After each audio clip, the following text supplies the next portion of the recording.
Hello et bienvenue sur le podcast Parlons Com. Je suis Bertie, la licorne de ta com et de ton business. À mon compte depuis février 2013, j'accompagne les entrepreneurs dans la mise en place d'une stratégie de communication authentique, mais surtout positive. J'aime aussi partager mon aventure entrepreneuriale pour aider ou inspirer ceux qui en ont besoin. Seul ou accompagné, je vais te parler de stratégie de communication, d'entrepreneuriat et te partager des anecdotes un petit peu croustillantes. Si ça te tente, tu es au bon endroit, alors let's go!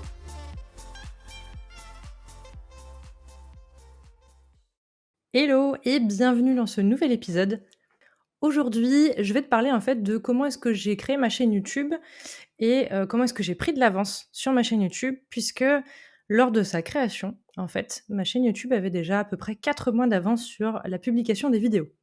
Ça peut paraître beaucoup dit comme ça, mais justement, je vais t'expliquer comment j'ai fait et je vais t'expliquer donc, comment est-ce que j'ai mis ça en place, comment est-ce que je me suis fait aider, par qui et cetera et je vais te dire aussi comment est-ce que j'ai déjà des vidéos programmées sur ma chaîne YouTube jusqu'à décembre 2023 et on est en train d'enregistrer aujourd'hui en août 2023. Donc ça me permet de te montrer justement comment est-ce que je fonctionne et cetera pour que tu puisses comprendre.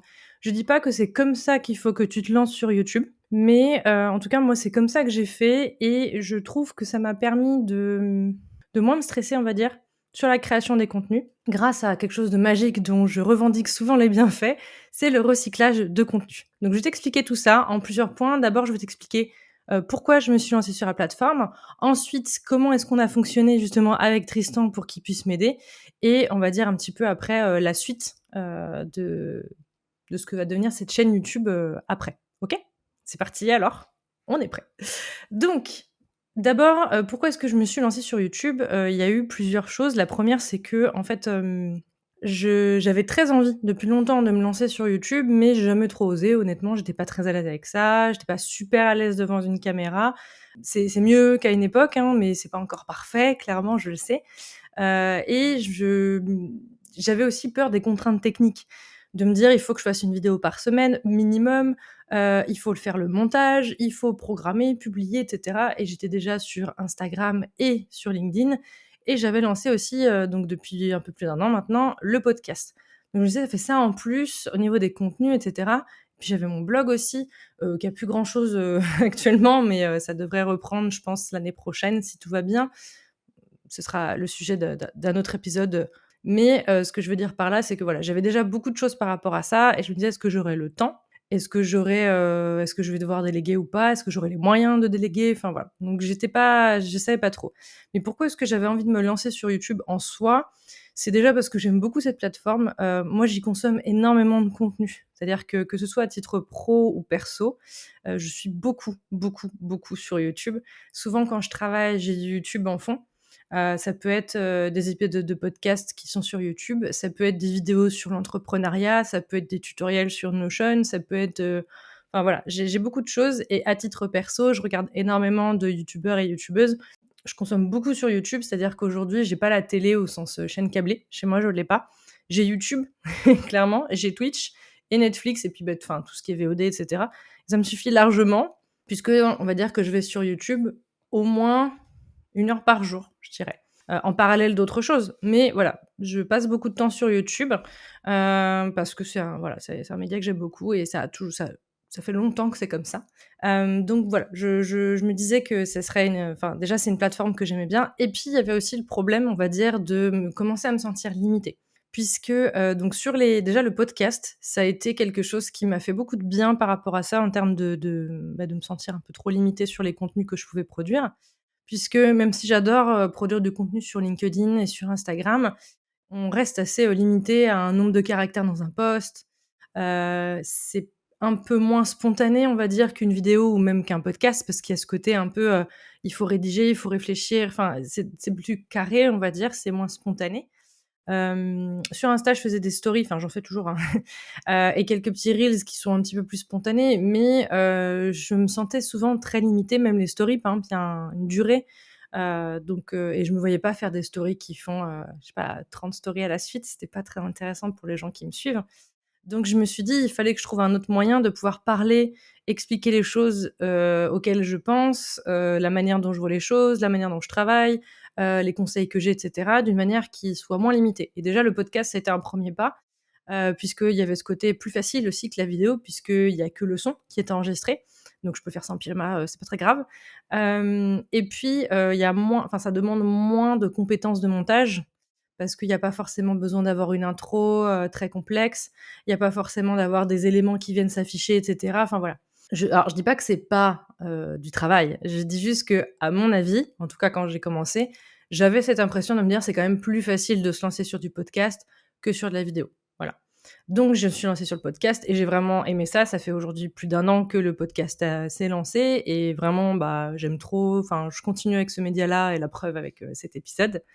Mais il y a, bah, depuis quelques mois, je sens pareil, je ressens ce nouveau moment de, je suis limitée. Alors pas dans le sens où je vais arrêter ou quoi le podcast, pas du tout, je continue et j'aime beaucoup ce que je peux partager sur le podcast, mais dans le sens où sur certains sujets, et notamment je m'en souviens quand j'ai enregistré les épisodes, qui parlaient de l'inbox zéro par exemple, ou qui parlaient, enfin où je voulais enregistrer des épisodes sur le calendrier éditorial et cetera et en fait, j'avais besoin, en même temps que j'enregistrais, de montrer des choses visuellement, de montrer mon écran, de montrer comment je fonctionne et cetera et bah, avec le podcast, c'est pas possible. Alors oui, tu peux enregistrer et tu peux diffuser par exemple sur, Spotify, de mémoire, tu peux enfin publier ton podcast en vidéo, mais il y avait ce côté, bah, voilà, comme c'était du podcast de base, justement, il fallait que j'arrive à la vidéo pour pouvoir aller plus loin. Donc la chaîne YouTube, ça a été un peu ce moment de me dire: OK, je commence à me sentir limitée dans les autres contenus que j'ai. J'ai envie d'avoir quelque chose de plus spontané, j'ai envie de montrer les choses, j'ai envie d'expliquer en même temps, pas que par ma voix, mais aussi par le visuel, parce que c'est souvent plus facile à comprendre aussi et donc ça a été un petit peu le truc qui germait dans ma tête et puis il y a eu évidemment l'arrivée de Tristan dans l'entreprise qui du coup donc, pour ceux qui ne l'ont pas suivi, donc de septembre 2022 à juin 2023, j'ai accueilli Tristan dans mon entreprise qui était en alternance pour une petite année. C'est quelqu'un qui faisait une formation en graphisme, donc avec tout ce qui était, justement, Adobe, enfin voilà, toute cette partie-là, il maîtrisait bien et en plus, c'est quelqu'un qui avait une chaîne YouTube depuis 10 ou 12 ans, je sais plus exactement. Enfin qui a une chaîne YouTube depuis 10 ou 12 ans et qui du coup, publiait des vidéos aussi sur YouTube, que ce soit des best-of, des lives et cetera. Il streamait également sur Twitch, donc ce qui était bien, c'est qu'il avait une expertise de la plateforme YouTube, aussi bien sur la partie technique, c'est-à-dire le montage vidéo et tous ces éléments-là, mais aussi une expertise en tant que youtubeur. Parce que, pour ma part, par exemple, je connais très bien YouTube, je vois très bien comment ça marche. Techniquement, je sais publier une vidéo, je sais tous les paramètres, enfin, ça, c'est pas un problème. Il y a des statistiques sur quel jour il vaut mieux poster, machin et cetera. Ça, c'est OK, c'est pas la question. Mais il y avait le côté, OK, il y a toutes ces stats, tous ces trucs-là, mais concrètement, quand tu es youtubeur, quand tu es de l'autre côté, quand tu publies, qu'est-ce que ça occasionne vraiment? Comment ça se passe vraiment? Et lui, il avait cette expertise-là, donc il a pu me faire des retours aussi par rapport à ça.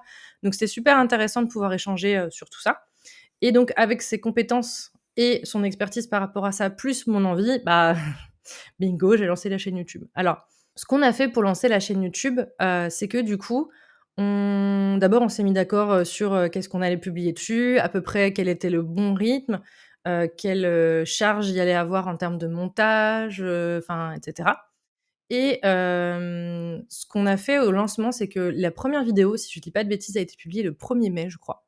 De mémoire, c'est ça, le 1er mai et j'ai annoncé que j'avais une chaîne YouTube mi-juin, je crois, quelque chose comme ça. Pourquoi est-ce que j'ai fait ça? C'est parce que du coup, en fait, j'ai lancé ma chaîne YouTube le 1er mai officieusement et officiellement, je l'ai annoncé mi-juin parce que je voulais, en fait, que lorsque les gens apprennent que j'ai une chaîne YouTube, qu'ils aillent dessus, qu'ils aillent se renseigner et cetera, qu'ils arrivent pas avec une vidéo et bon, bah, c'est bien, tu as une chaîne, mais voilà.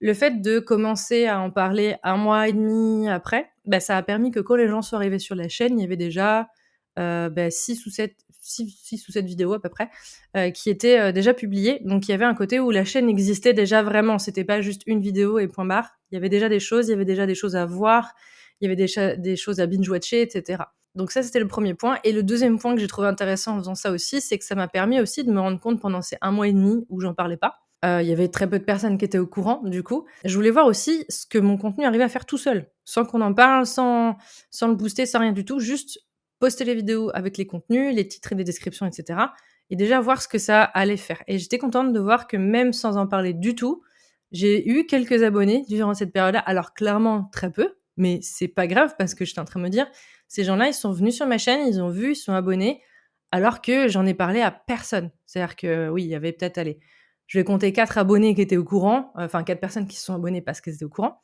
mais tous les autres, ils étaient pas au courant. Donc je me dis: «C'est cool de voir qu'il y a déjà des gens qui arrivent, qui s'abonnent, qui ont envie de suivre un petit peu, alors que, il y a pas enfin, j'en ai pas parlé, en fait». Donc ça, je trouvais ça intéressant aussi, par rapport à ça.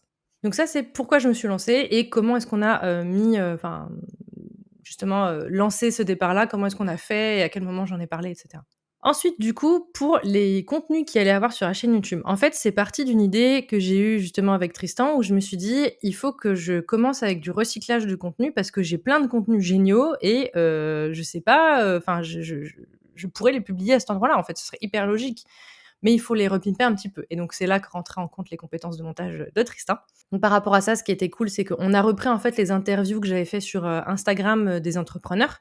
Donc ces interviews-là, je les ai fait en live Insta, donc les vidéos sont toujours disponibles sur Instagram. Elles durent en moyenne 1 heure et en fait, le problème, c'est que regarder un live alors quand tu es pendant le live sur Insta, ça va encore. Mais regarder un replay de live sur Insta, c'est franchement pas pratique. C'est pas une plateforme qui est fait pour regarder des vidéos d'1 heure, clairement.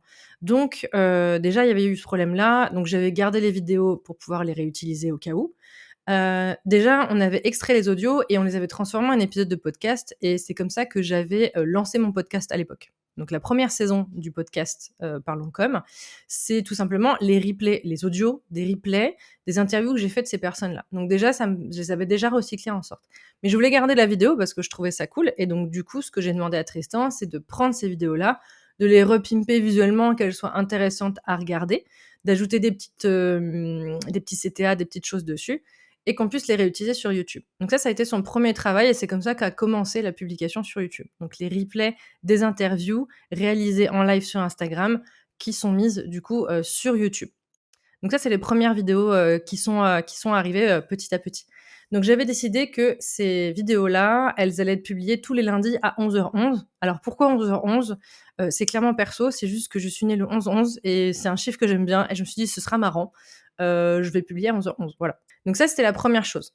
Ensuite, j'ai vu aussi que beaucoup d'entrepreneurs que je suis, republient leurs podcasts sur leur chaîne YouTube. Et je me suis dit: «C'est vrai que comme moi personnellement j'écoute des podcasts sur YouTube, bah, en fait, c'est pas con de faire ça» et via l'hébergeur que j'utilise pour mon podcast, qui s'appelle Ocha, on peut avoir, le comment dire? La publication automatique des podcasts aussi sur YouTube. C'est un abonnement un peu plus cher et c'est pas que je voulais pas le payer, j'étais partie pour le payer et cetera et en fait, je me suis dit: «Bah, puisque j'ai la compétence là, on va le faire directement et je vais changer un peu le visuel» parce qu'aussi quand tu passes par Ocha et c'est pas une critique négative parce que c'est très pratique, mais tu as une mise en forme qui est, automatique. C'est-à-dire que tu peux un peu personnaliser, mais c'est pas non plus, ultra personnalisable et bah, moi, j'avais envie, quitte à être sur YouTube et de faire bien les choses, d'avoir un truc un peu sympa, un peu plus personnalisé, qui ressemble plus à ma charte et cetera. Donc Tristan s'est occupé de ces montages-là. Donc ces montages-là, ils sont entre guillemets «plus simples visuellement» puisqu'en fait, on va avoir, le nom de l'épisode et cetera et on va avoir une bande audio, je pense une onde sonore comme tu peux l'imaginer, qui va s'afficher, en fonction de la discussion qu'on a dans l'épisode de podcast et cetera que j'ai soit toute seule, si c'est un épisode où je suis toute seule, soit avec des invités si c'est des épisodes que j'avais déjà enregistrés avec des invités. Donc ça, c'était la première chose enfin, deuxième chose, pardon, c'était d'abord donc, les replays d'interviews d'entrepreneurs réalisés sur Instagram qu'on a transformés, enfin, en vidéo YouTube. Puis prendre le podcast et donc au moment où on a commencé à travailler dessus, le podcast avait déjà, je dirais, au moins une vingtaine d'épisodes, à peu près, hein, je sais plus exactement les chiffres en tête, mais tu as l'idée. Hem et donc il y avait au moins 20 épisodes à transformer, voilà. Aujourd'hui, Tristan, avant qu'il parte donc en juin, il a, réalisé de mémoire 40 épisodes de podcast, donc qui étaient en podcast qu'il a transformés en, vidéo, même s'il y a pas de comment dire? Il y a pas d'image en soi, c'est une vidéo, fixe avec l'onde sonore, mais 40. Donc déjà 40, dis-toi que si j'en publie un par semaine, ah bah, je suis, sur 40 semaines. Donc déjà ça, c'est cool. Mais ce que je me suis dit, c'est que comme j'ai 2 comment dire? 2 concepts dans mon podcast, j'ai Parlons com, où on va parler vraiment que communication, stratégie et cetera et Parlons entrepreneuriat où là vraiment c'est sur la partie entrepreneur, des interviews d'entrepreneurs sur comment est-ce que moi je travaille, sur des anecdotes, sur, mon parcours et cetera. Je me suis dit plutôt que, les publier comme je fais pour le podcast l'un à la suite des autres, donc si tu ne le sais pas déjà sur le podcast, une semaine sur 2, il y a Parlons Com et une semaine sur 2, il y a Parlons Entrepreneuriat. Sur YouTube, je me suis dit: «Déjà, j'en ai 40, j'ai de quoi faire». Ça me fait, si j'en prends, 2 par semaine, ça me fait 20 semaines. 20 semaines, pareil, c'est déjà énorme. Une année faisant entre 50 et 52 semaines, ça dépend des années, je crois. Bah, dis-toi que j'ai pas loin de 6 mois, enfin un petit peu moins, mais pas loin, de contenu. Donc franchement, c'est OK pour moi. Donc c'est là que je me suis dit, donc tout ce qui était, Parlons Com, il serait publié le vendredi à 11h11. Pareil, hein, l'horaire, toujours la même. Et les podcasts d'entrepreneuriat, en fait, ils allaient être aussi le lundi à 11h11 en parallèle des interviews. Donc ce que j'ai fait, en fait, c'est que j'ai d'abord publié les interviews que j'avais et dès que j'avais plus d'interviews, j'ai commencé à publier les podcasts de Parlons Entrepreneuriat pour que le lundi, en fait, soit la journée entrepreneur. Voilà.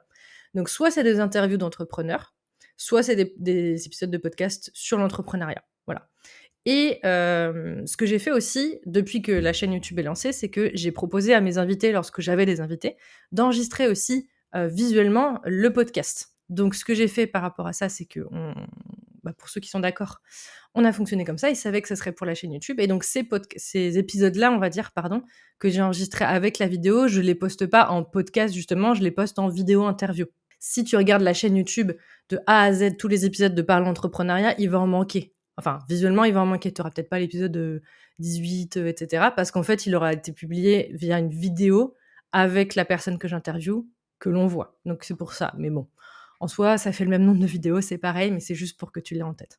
Donc, si on revient à notre planning, tous les lundis, une vidéo sur l'entrepreneuriat, tous les vendredis, une vidéo sur la communication. Et pour le moment, recyclage des épisodes de podcast. Donc comme je te disais déjà, ça faisait 40 vidéos, donc j'étais assez tranquille. Plus, on va dire dedans, enfin moins, pardon, 3 vidéos, qui ont été réalisées vraiment avec juste la vidéo, donc avec l'entrepreneur que j'ai interviewé visuellement et moi.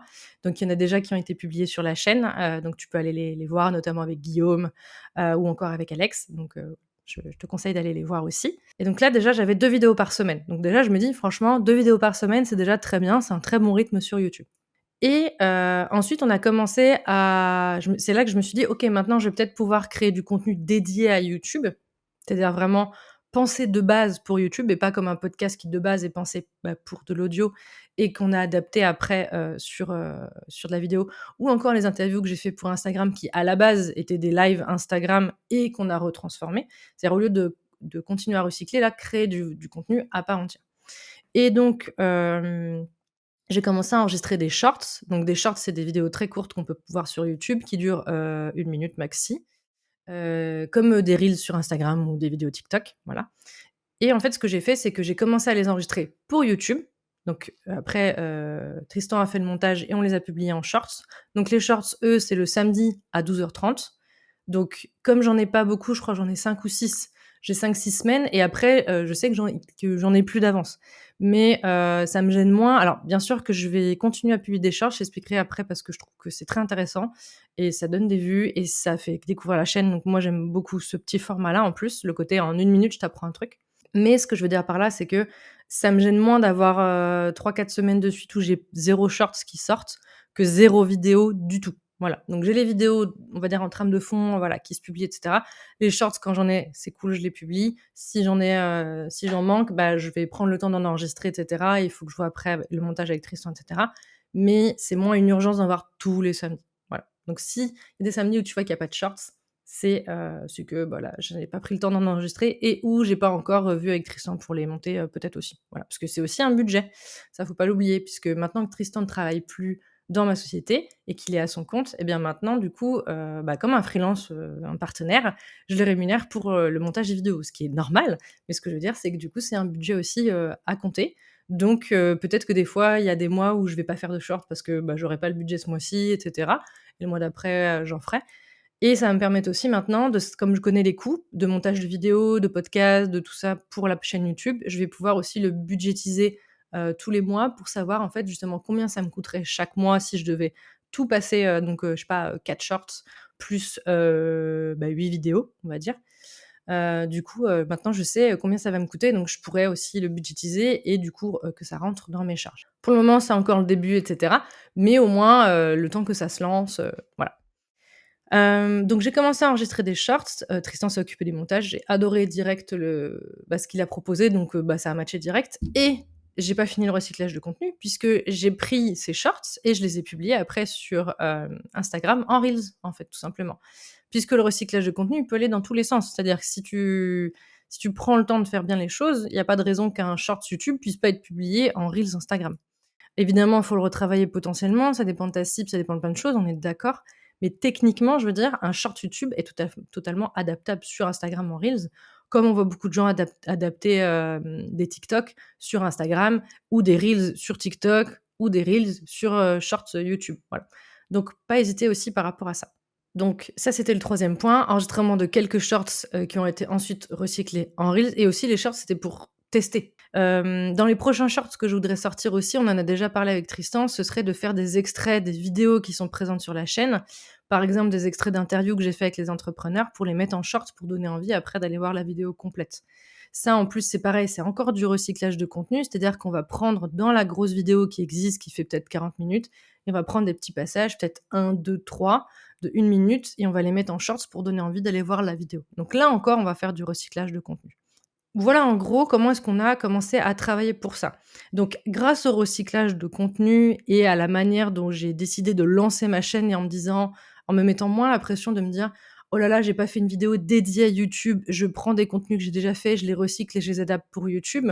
Et bah, du coup, ça m'a enlevé le poids de création de contenu pour démarrer. Ça m'a permis de mettre le pied à l'étrier, de commencer, comme ce que j'avais fait à l'époque avec le podcast, justement avec les replays audio des interviews en me disant justement, j'ai pas encore enregistré d'épisode dédié au podcast à l'époque.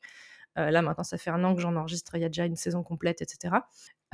Donc ce qui est intéressant, c'est de se dire que ça permet d'amorcer en fait le truc et de commencer. De peut-être, avec des gros guillemets, «moins investir de temps ou d'énergie» dans le sens où comme c'est du recyclage, ça va un peu plus vite que si c'est la création pure et dure et donc pour tester et pour commencer, c'est plutôt pas mal pour, je trouve, justement pour, voir, ce que ça donne. Est-ce qu'on aime bien? Est-ce qu'on se sent à l'aise? Est-ce que ça nous va?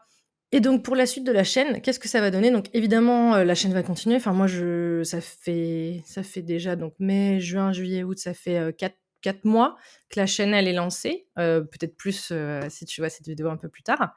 D'ailleurs je ferai des updates, des petites vidéos updates pour dire où j'en suis et cetera. Clairement aujourd'hui j'ai pas beaucoup d'abonnés, mais c'est pas grave du tout. Ce que je veux dire par là, c'est que j'ai encore plein d'idées pour la chaîne YouTube, comme je te disais. Il y a plein de vidéos que j'ai en tête, des extraits des formations que, j'ai proposées. Il y a déjà ma masterclass, qui est en replay disponible, sur, ma chaîne YouTube. Alors, c'est une masterclass qui parle justement de: «Est-ce que LinkedIn est intéressant pour toi ou pas aujourd'hui?» Si tu veux, la regarder, je te laisse t'inscrire, dans la description. C'est entièrement gratuit, tu vas recevoir le lien pour pouvoir voir la vidéo, donc qui a été, diffusée sur YouTube aussi. J'ai plein d'idées pour la chaîne YouTube, j'ai plein d'envies, j'ai plein de vidéos que je veux tourner sur des calendriers éditoriales, sur comment le faire, sur comment je m'organise. Sur aussi, peut-être faire des lives même, des lives où, «work with me» entre guillemets, on va travailler ensemble et cetera. J'ai beaucoup d'idées. Maintenant, il faut que je prenne le temps, un de les poser à plat, 2 de les enregistrer, 3 de les faire monter et d'avoir le budget pour les faire monter et 4 après de les diffuser et cetera. Donc ça va peut-être pas arriver tout de suite, mais je suis contente du démarrage de la chaîne, honnêtement. Surtout que je vais pas dire que j'en attendais rien, parce qu'il faut pas exagérer, mais je faisais ça pas en mode: «Je veux tant d'abonnés à telle date». Pour 2023, j'ai mis 0 objectif sur la chaîne. Je suis mes statistiques évidemment, mais j'ai pas mis d'objectif de nombre d'abonnés, de choses comme ça. Surtout que si tu me suis depuis longtemps, tu sais que, pour moi le nombre d'abonnés n'est pas forcément significatif de travail de qualité. C'est pas parce que tu as 1 000 000 d'abonnés que tu fais du bon travail et à l'inverse, c'est pas parce que tu as 300 abonnés que tu fais pas du bon travail. Donc déjà, c'est une première chose, mais je vais quand même me mettre des objectifs, plutôt en termes de nombre de vues ou de choses comme ça, pour me dire: «OK, si la vidéo, elle est beaucoup vue, même si j'ai pas beaucoup d'abonnés, c'est qu'elle plaît, c'est qu'elle est intéressante et c'est qu'elle va aider d'autres personnes». Donc j'ai envie de continuer à développer cette chaîne YouTube. J'adore, travailler dessus. Ça va prendre du temps, ça va venir petit à petit et c'est une nouvelle chose à rentrer aussi bien dans ma partie compta que dans ma partie planning. Donc je pense que ça va me prendre un petit peu de temps, que ça va venir petit à petit. Mais comme de toute façon, j'ai pas prévu d'arrêter ni la chaîne ni mon entreprise d'ici quelques années, du coup, j'ai encore, le temps de m'investir là-dedans et de faire des choses. Voilà, donc j'espère que cet épisode, si tu l'écoutes, sur le podcast, t'aura plu. Mettre un petit commentaire, ça me fera toujours super plaisir et ça me permettra aussi de voir que le contenu te plaît et de pouvoir produire encore plus dans ce sens-là. Donc je te souhaite une très bonne journée, je te dis à très bientôt. Salut! Merci d'avoir écouté cet épisode. S'il t'a plu, laisse-moi une note et un commentaire sur ta plateforme de podcast préférée. S'il y a des sujets que tu aimerais que j'aborde, viens m'en parler sur Instagram @lostinweb ou alors par mail contact@lostin-web.fr. Je te mets toutes les infos dans la description. À très bientôt pour un nouvel épisode.